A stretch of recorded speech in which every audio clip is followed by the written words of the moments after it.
Dragon Ball Z is a series that holds a special place in my cold, dead heart. It's a series that I most associate with childhood. I would watch Dragon Ball Z on Nickelodeon. I had dozens of Dragon Ball Z video games and action figures. It would dominate at least 60% of my friends and I's conversations. I remember trying to speed read the manga at Barnes & Noble before my parents were done shopping. The point is, I love Dragon Ball Z. It's very special to me. However, just because I love Dragon Ball Z doesn't mean it hasn't frustrated me or ticked me off every once in a while. And today, I want to look back at some of the more baffling aspects of a series that I love so much and talk about how they could have been improved. So without further ado, here are the 7 things I would change in Dragon Ball Z. Number 1. I wouldn't make Raditz Goku's brother. Raditz being Goku's brother is the most useless detail in all of Dragon Ball Z. I mean, seriously, think about it. If Raditz was never Goku's brother, what about the story would actually change? Yeah, that's what I thought. Some might say that if it's an unimportant detail, then why do I care so much about it? When the writer introduces a massive twist reveal that the protagonist of his story had an evil brother the entire time, you would think that the evil brother must be an important character, or at the very least, the brother would have a massive impact on the story as a whole. Imagine you're trying to explain the plot of Dragon Ball Z to someone who's never seen it, and you mention Goku's brother. Oh yeah, and then Goku's brother shows up. Oh, Goku has a brother? Is he important? No. So there are only 2 ways to change this underwhelming state of affairs. Either you make Raditz an impactful character to the plot, or you don't make Raditz Goku's brother in the first place if he isn't gonna do anything. I personally would choose the latter, since it doesn't require the entire story to be uprooted in service of a character with very few discernible character traits other than being evil. Number 2. Cut Frieza's third form. The Frieza fight, while being one of the most iconic fights of all time, is also notorious for its length. First form Frieza fights Vegeta, Gohan, and Krillin on episode 77, and is defeated on episode 105. But one of the areas that strikes me as strange is when Frieza transforms into his third form, on episode 82, fingers Piccolo, gets styled on by Gohan, and then immediately transforms to his final form on episode 83. What was the point in introducing a new form that leaves just as quickly as it arrives? Especially in a fight as long as this one.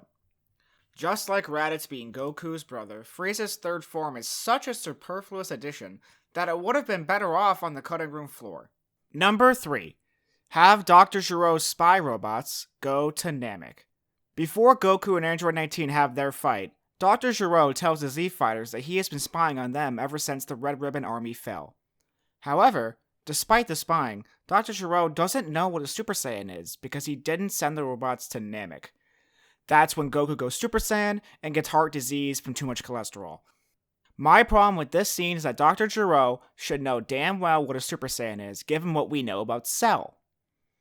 When Cell tells Piccolo his origin, he brings up the fact that Gero observed the Trunks Mecha Frieza fight, and that's why he has Frieza's DNA. So Dr. Gero doesn't know what a Super Saiyan is, but watched Frieza get killed by one? Now, an argument can be made that Dr. Gero wouldn't assume that the golden transformation is related to the Saiyans, which is fair. But imagine you're Dr. Gero, and an alien arrives on Earth that all of the Z-Fighters are frightened of. Then this goober shows up, turns blonde, murders the alien in a matter of seconds, then claims to know when and where Goku will arrive. Would you be at least a little curious to whether he's right? But Dr. Gero can't investigate the goober, because otherwise he would learn what a Super Saiyan is, who future Trunks is, and the plot to undo his life's work. Do you see the problem yet? The way the Android Saga is written, Dr. Gero both doesn't know what a Super Saiyan is, and has to know given what we've been told he's observed. So my solution to this conundrum would be to alter the Gero dialogue exchange to clean up some plot issues. Dr. Giro could say something to the extent of, I even followed you to Namek. Unfortunately, my spy robot was destroyed by the same technique you used to kill Frieza, the Spirit Bomb. This small change would fix a lot of the issues I've had with the early parts of the Android saga. Giro would be able to collect Frieza's DNA without discovering what a Super Saiyan is. Giro wouldn't have any knowledge on Trunks because the spies would have been destroyed before he arrived, and it would give further insight to why he designed himself and Android 19 to absorb Ki, so he can remove Goku's trump card. Number 4. Have Goku use the Kaioken against Cell. This one isn't all that deep. I'm just venting my childhood frustrations that have been festering in my brain for years. And I'm clearly not the only one. Whoever wrote the Otherworld Tournament arc had the exact same idea that I did, and even Dragon Ball Super brings back the Kaioken from the Universe 6 vs 7 tourney. Although, I do have an argument for why this would improve the story. After Goku and Gohan exit the hyperbolic time chamber, they're supposed to have mastered the Super Saiyan form to the point where they can be perfectly tranquil while still using the form. What better way to showcase this than by having Goku use the Kaioken, a technique that requires the user to be calm of mind to use. Also, if Goku wants to show Gohan how Cell fights, then it would make sense for Goku to push Cell as far as he physically can. In short, make baby me happy. Number 5. Shorten the Majin Buu Saga. Oh, the Buu Saga. How we love you so. Wait, that's not right. How we hate you so. No, that's not it either. How we tolerate you so. It's no secret that the Buu Saga is the weakest saga in all of Dragon Ball Z. It's bloated, convoluted, and it's just a frustrating watching experience. However, the Buu Saga also contains some of the best moments in the entire series.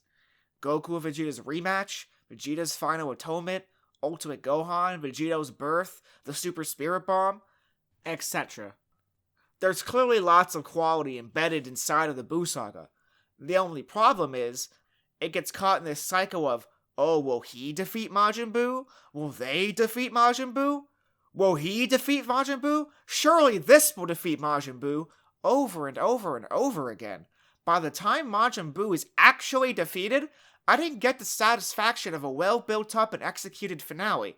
I just felt relieved that Toriyama would stop introducing new elements in the story that would totally beat Buu this time. Toriyama should have left some of these in the idea stage. Not because they're bad, but because the story can include all of them and keep a steady pace. Number 6. Have Goku train Pan. Dragon Ball Z's ending is bizarre. After 509 chapters and 444 episodes, watching Goku learn, struggle, stand up for others, and grow from the sweet little monkey boy into Earth's mightiest warrior and its greatest defender. After watching Goku through all of this, you would expect the series to end with him passing the torch to the new generation. And in the last few episodes of the story, we are introduced to Goku's granddaughter, Pan. With Gohan being a scholar, and Goten becoming a girl-crazy teenager, the only member of the Sun family other than Goku who loves to fight and train is Pan. It's also well established that Goku and Pan have a special bond. At the 28th Tenkaichi Budokai, the person Pan wants to spend her free time with, over her own parents, is Goku.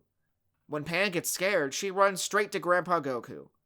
So with all this built up, with their connection and her love of training, you would think that when it comes time to pass the torch, Pan would be the obvious choice, right?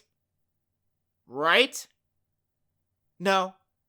Goku passed the torch to some random Middle Eastern kid he just met. Okay, let's be a little bit more fair to Oob. He is the reincarnation of Kid Buu, so Goku wanting to help harness Oob's power for good does make sense. The part that pisses me off is that he abandons Pan in the process. The show spends 2 whole episodes building up Goku and Pan's relationship, only to immediately disregard it. If Toriyama really wants Goku to leave with Oob, then all I ask is that Goku take Pan with him as well. Number 7. Make death matter. again. This list is not in any order. However, if I were only allowed to change one aspect of Dragon Ball Z, this would definitely be it. One of Dragon Ball's biggest problems is its lack of narrative stakes. Characters die and are revived quicker than the average Twitter user can tie their own shoes. Why should any of us care if any of the characters die if the magic MacGuffin will just bring them right back, no harm done? And if the Earth Dragon Balls won't bring someone back, the Namekian Dragon Balls are right there. By the time the Buu Saga comes around, the villain can do literally any horrible thing, but it literally wouldn't matter because our heroes would always just undo it, no harm, no foul. Majin Buu literally murders all humans on the planet and blows up the Earth, and all of it gets undone. The only way to fix this is to put a hard limit on how many times someone can be brought back to life. That's all I have for you today. If you liked the video, like the video. And if you really liked it, hit that subscribe button to keep up with all the uploads. I leave you all with one question. If you could change one thing about Dragon Ball Z, what would it be? I was the Boomer Zoomer, and I'm signing off.